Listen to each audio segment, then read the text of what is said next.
पहले भारतीय टीम को स्वर्ण पदक दिलवाने के लिए लड़े अब इंदौरी हॉकी खिलाड़ियों को मैदान दिलाने के लिए कर रहे हैं संघर्ष। ये दास्तान है चक दे इंडिया फिल्म के real life hero Mir Ranjan Negi से जुड़ी, जो अब अपने गृह जिले इंदौर में हॉकी खिलाड़ियों को फुटपाथ पर तैयार कर रहे हैं, क्योंकि शासन प्रशासन ने 150 प्रतिभावान हॉकी खिलाड़ियों से 3 साल पहले हॉकी का मैदान छीन लिया था।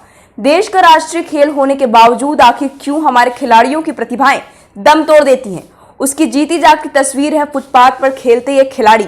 दरअसल ये तस्वीरें इसलिए भी खास हो जाती हैं क्योंकि इन खिलाड़ियों को ट्रेनिंग देने वाला कोई और नहीं बल्कि भारतीय टीम का पूर्व कप्तान और भारतीय हॉकी को अंतर्राष्ट्रीय ख्याति देने वाले मीर रंजन नेगी हैं।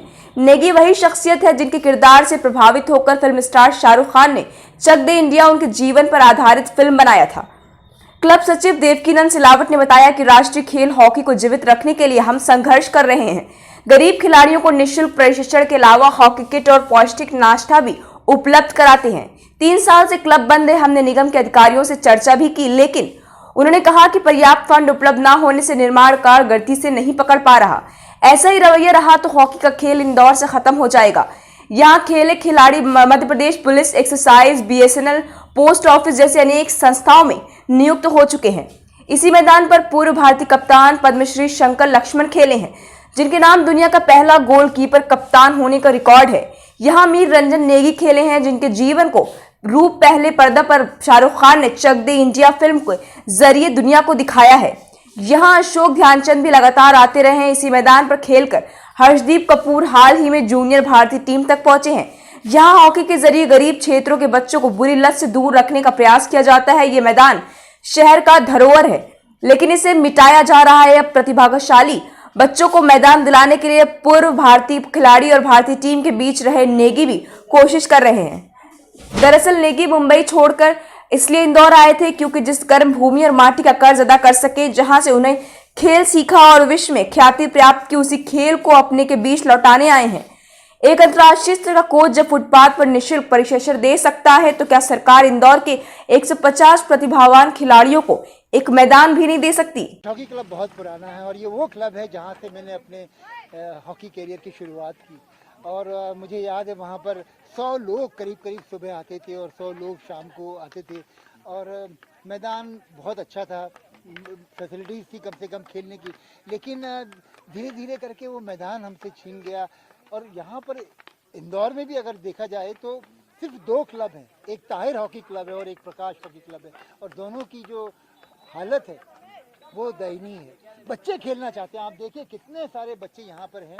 और जिस समय मैं यहाँ पर आया तो हम लोगों ने कोशिश करके एक मुहिम जैसी चालू की हॉकी को रिवाइव करने की, और करीब 150 बच्चे रोज आते थे यहाँ पर। 150 बच्चे। कोरोना की वजह से हम लोगों ने मना भी किया है कई बच्चों को आने के लिए, लेकिन फैसिलिटी के नाम पे मालूम नहीं एडमिनिस्ट्रेशन की जू नहीं रेंग रही है। मैं करना चाहता हूँ, ट्रेनिंग करना चाहता हूँ, इन लोगों को सिखाना चाहता हूँ, यहाँ से खिलाड़ी पैदा करना चाहता हूँ, लेकिन अपनी तरफ से न तो कोई किसी एक तरह का कोई सपोर्ट है, न कुछ भी नहीं, सिवाय इसके कि कुछ हॉकी स्टिक दे देते हैं, कुछ बॉल दे देते हैं, लेकिन खेलने के मैदान वो नज़ारे थे। और जो कुछ आपने चक दे में देखा वो बहुत कम था जो हकीकत की ज़िंदगी में मैंने बर्दाश्त किया। जिस समय हम लोग पाकिस्तान के साथ 7 गोल से हार गए, लोगों ने कहा ये देशद्रोही है और इसने पैसा खा लिया पाकिस्तान के साथ में। लेकिन है ना, करीब 60% कहानी जो है वो बिल्कुल सेम टू सेम है जो आपने चक दे में देखी। बाकी की जो है वो थोड़ा सा अडेप्टेशन हैं और वो सारा का सारा गरीब तबकों का इलाका है।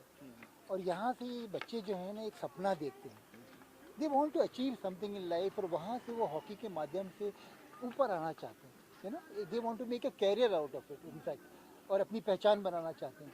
इंदौर में हॉकी की स्थिति तो बहुत अच्छी थी और इंदौर से हॉकी के बहुत अच्छे खिलाड़ी भी निकले हैं, और बिगर किसी के सामग्री दिए हुए, खेल सामग्री दिए हुए, उसके बाद भी जो संस्थाएं हॉकी चला रही हैं उन्होंने अपने बलबूते पे हॉकी को बढ़ाने का प्रयास किया है। हॉकी को किसी ने प्रोत्साहन स्वरूप आज तक कोई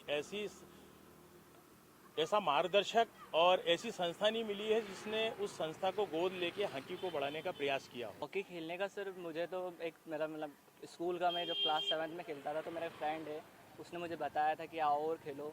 तो फिर मैं जब से आता हूँ और हमारे जो बड़े हैं उनको देख देख के जितना उन्होंने खेला है उन्हीं से हम इंस्पायर होते हैं। हमारे जो कोच हैं जिनको हम प्यार से काका बोलते हैं, अशोक यादव जी, नेगी सर, और जितने भी हमारे बड़े आते हैं उन सब से इंस्पायर होकर हम होता है हमारे। ऐसे कोई हमको मतलब अभी उन्होंने फील नहीं करवाया कि अब हम अकेले हैं, हमेशा उनके हमसे मिलता रहता है उनसे सब कुछ। और ग्राउंड की बात है तो अभी भी सब लगे हुए हैं बड़े, पर फिर भी कुछ कमियां तो रहती है। यहाँ भी हम ग्राउंड पे खेलते हैं, बहुत सारी कमियां हैं आज भी, पर वो कोशिश हो रही है अब। ठीक, क्या नाम है आपका? अक्षत यादव। इंडिया में हॉकी का स्कोप तो एक तरह नाम मात्र ही बोला जाएगा, क्योंकि जिस तरह क्रिकेट का अभी सबका बोलबाला चल रहा है तो हॉकी को आज के टाइम में जानता भी नहीं है। आज के टाइम में रणजी प्लेयर को पूरा भारत या पूरी दुनिया जानती है, लेकिन हॉकी के किसी इंटरनेशनल प्लेयर को आज कोई नहीं जानता। और रही बात हमारे ग्राउंड की, तो ग्राउंड पे आप देख ही सकते हैं हम फुटपाथ पे कर रहे हैं, पास में रोड है जिस पे गाड़ियाँ चलती है। कल कोई दुर्घटना हो जाएगी तो उनके माँ बाप हमारे ऊपर आएंगे कि आपके मार्गदर्शन में हमारा लड़का गया था लेकिन उसके साथ ये दुर्घटना घटी, तो आप इसके जिम्मेवार हैं। प्रशासन को बोलने के बाद भी कि हमें ग्राउंड प्रोवाइड कराया जाए, अभी तक ग्राउंड नहीं मिला। अच्छा, जज्बा कितना है अपने खिलाड़ियों में? आप लोगों में कितना जोश रहता है, जब कितना वो होता है कि यहाँ से जब सुनते होगे आपके इतने खिलाड़ी मिले हैं, तो कैसा इंदौर का कैसा एक खिलाड़ी की भावना से अगर अपन देखें तो कितना जोश है आप लोगों के अंदर रहता है, और क्यों इतना जटिल परिस्थिति में खेल रहे हैं आप? हम देखा जाए तो जितने भी यहाँ से प्लेयर निकले, निरंजन नेगी सर हुए, अशोक यादव जी हुए, जितने भी यहाँ पे इंटरनेशनल निकले हैं, हम उनको देख के हमारा एक स्कोप बनाना चाहते हैं कि उनकी तरह हमारा भी नाम हो, हमारी भी एक पहचान हो, हम हॉकी को ऊपर लेके जाएं वापस। जो पहले हॉकी का नाम जिस तरीके क्रिकेट से पहले आता था, जिन्हें अभी तक किसी ने भी मेडल हॉकी के अलावा क्रिकेट में भी नहीं जीते होंगे, ओलंपिक्स में, वर्ल्ड कप में हॉकी के अलावा किसी ने नहीं जीता। लेकिन कुछ टाइम से हॉकी इतना नीचे हो चुका कि आज के टाइम में कोई देखता भी नहीं है। हम यही चाहते हैं कि हम आगे चल के और अच्छा खेलें, ताकि जो हमारे पूर्वज खेले हैं उनका नाम वापस ऊपर आए और हॉकी वापस पुराने पहले तारीख के तरह चमके जो पहले चमकता था।